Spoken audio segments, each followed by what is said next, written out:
Israel ने युद्ध को सर के बल पलट कर रख दिया है और अब अमेरिका के पास चांस है इस युद्ध को जीतने का।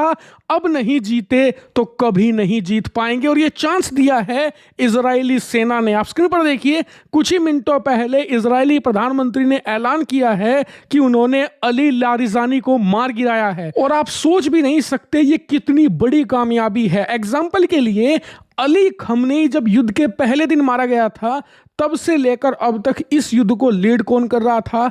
Ali Larijani. जी हां, अली लारिजानी फादर फिगर है पूरे ईरान में।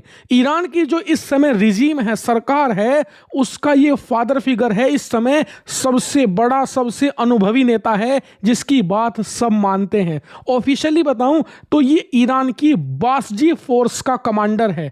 मतलब ईरान की जो सेना है ना, वो उतनी ताकतवर नहीं है।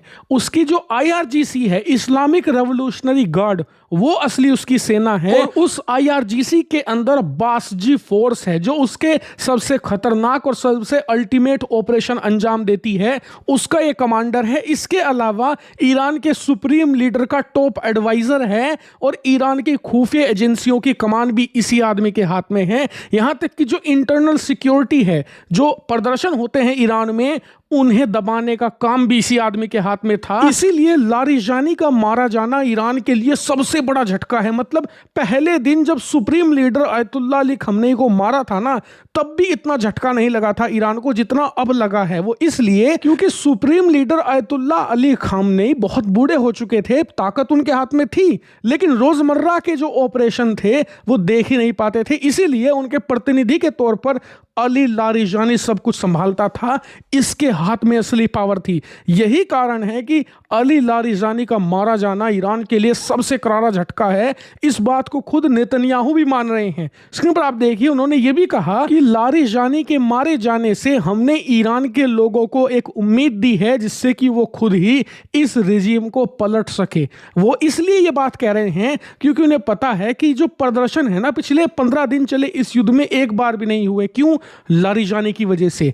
अब लारिजानी मर चुका है तो उनकी जो पकड़ है प्रदर्शनकारियों पर वो ढीली होगी। वो घरों से बाहर निकलकर इस रिजीम को चेंज करवाने की कोशिश कर सकते हैं। इसीलिए लारिजानी के मारे जाने के बाद ईरान में अब प्रोटेस्ट होते भी दिख सकते हैं। और आज आप ये बात समझ गए होंगे कि पिछले 15 दिनों से मैं क्यों कह रहा हूं कि इस युद्ध को असल में इजराइल लड़ रहा है। अमेरिका के बस में कुछ नहीं, ना ही उससे कुछ हो पा रहा है। बहुत से लोगों को बुरा लगता था ये सुनकर, आज समझ में आ गया होगा कि क्यों मैं ये बात कहता था। दरअसल आप इस युद्ध का पहले दिन से पैटर्न पकड़ लो। आज तक जितनी भी सफलता मिली है 99% इजराइल ने हासिल करी है।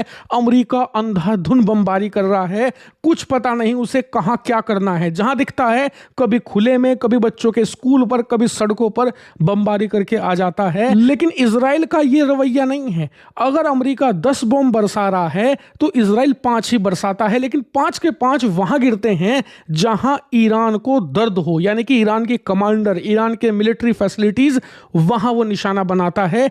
यही फर्क है, इसीलिए इजराइल को कामयाबी मिल रही है। लेकिन इजराइल ने आज जो काम किया है, इसने अमेरिका के लिए एक दरवाजा खटखटाया है। अमेरिका को अब इस दरवाजे को पूरा खोलना होगा। लारिजानी इन्होंने मारकर गिरा दिया, अब बाकी का काम अमेरिका को करना पड़ेगा क्योंकि इतनी बड़ी फोर्स उसी के पास है। बस इस ताकत को सही इस्तेमाल करने की देर है। और आज जो मौका इजराइल ने अली लारिजानी को मारकर दिया है अमेरिका को, इसे भुनाने का वक्त यही है। अगर अमेरिका ने रवैया नहीं बदला, जो पिछले 17 दिनों से वो करता आ रहा है, यही करता रहा, तो फिर ये मौका भी हाथ से निकल जाएगा। क्योंकि इस समय ईरान की रिजीम सबसे ज्यादा कमजोर हो चुकी है। इनका सुप्रीम लीडर गया, उसके बाद जो उत्तराधिकारी था सुप्रीम लीडर का, मुज्तबा खमनेई, वो गंभीर रूप से घायल है, कमांड अपने हाथ में नहीं ली है। और उसके बाद जिस व्यक्ति का नंबर आता था, अली लारिजानी, जो पिछले 16-17 दिनों से इस युद्ध को संभाल रहा था, इसकी कमान अपने हाथ में थामे हुए था, वो भी जा चुका है। इसीलिए ये बेस्ट चांस है। अगर अभी नहीं जीते इस युद्ध को तो ये कभी नहीं जीत पाएंगे। याद रख लीजिए, अमेरिका ने ये मौका नहीं भुलाया तो अमेरिकी राष्ट्रपति ट्रंप सरेंडर करके आएंगे ईरान में, जैसे उन्होंने वियतनाम में किया, अफगानिस्तान में किया।